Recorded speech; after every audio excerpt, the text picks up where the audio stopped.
তুমি এখানে একা দাঁড়িয়ে কি করছো? ও বৌদি, তখন থেকে দেখছি তুমি এখানে চুপচাপ দাঁড়িয়ে দাঁড়িয়ে বৃষ্টি দেখছো। এরকম একা একা দাঁড়িয়ে আছো কেন? কি হয়েছে? হঠাৎ করে বৃষ্টির মায়ায় পড়লে নাকি গো? তুমি বুঝতে পারছো না মীরা, এই বৃষ্টি শুধু আনন্দের নয়, কত মানুষকে কষ্ট দেয় এই বৃষ্টি, তুমি জানো? হ্যাঁ, অনেকেই তো কষ্ট পায়, কিন্তু তুমি হঠাৎ করে এরকম কথা বলছো কেন? আচ্ছা, তুমি কখনো ভেবে দেখেছো আমাদের গ্রামের অসহায় গরিব মানুষগুলোর কথা? সত্যি ওদের এই বর্ষায় খুব কষ্ট না বৌদি?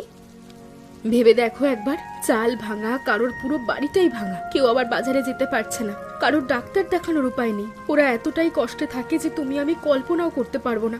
আমাদের তো কোনোদিন খিদের জ্বালাও বুঝতে হয়নি, কিন্তু ওদের প্রতিনিয়ত লড়াই করতে হয় জীবনের সাথে। সত্যি আমিও ভাবছিলাম গো, এই জল কাদায় মানুষগুলোর কি অবস্থা। তাছাড়া সাপ খোপের উপদ্রব বাড়বে এই বর্ষার দিনে। আচ্ছা, আমরা কি কিছু করতে পারি? আমাদের তো পারতেই হবে মীরা, একই সমাজে যখন বাস করছি তখন পারাটা আমাদের কর্তব্য।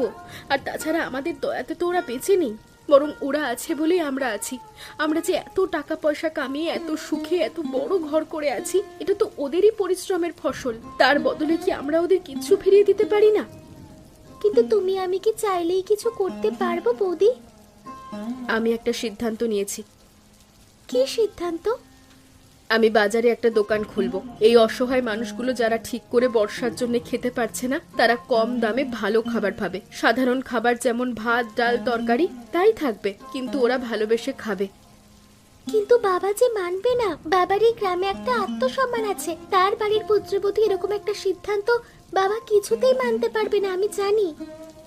বাবা মানবে না বলে তো আর সমাজের সব দায় আমি ঝেড়ে ফেলতে পারবো না। আমাদের কিছু একটা করতেই হবে।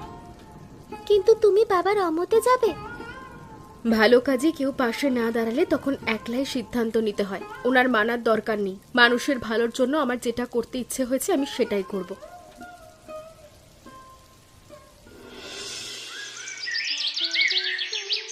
নাও নাও, তোমরা আনন্দ করে খাও। টাকার জন্য কাউকে চিন্তা করতে হবে না।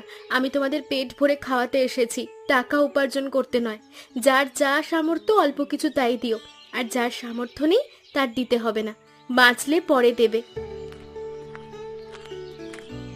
এ তো দেখছি লঙ্গরখানা বসে গেছে। চারিদিকে এমন ভাবে ভিখারি ভোজন তো কোনোদিন দেখিনি। আরে কালুদা, এসো এসো বসো। না কালুদা, ভিখিরি ভোজন হচ্ছে না। এই মানুষগুলো আমাদের মধ্যে সহজ সরল, এবং আজ এই অপয়া বৃষ্টির জন্য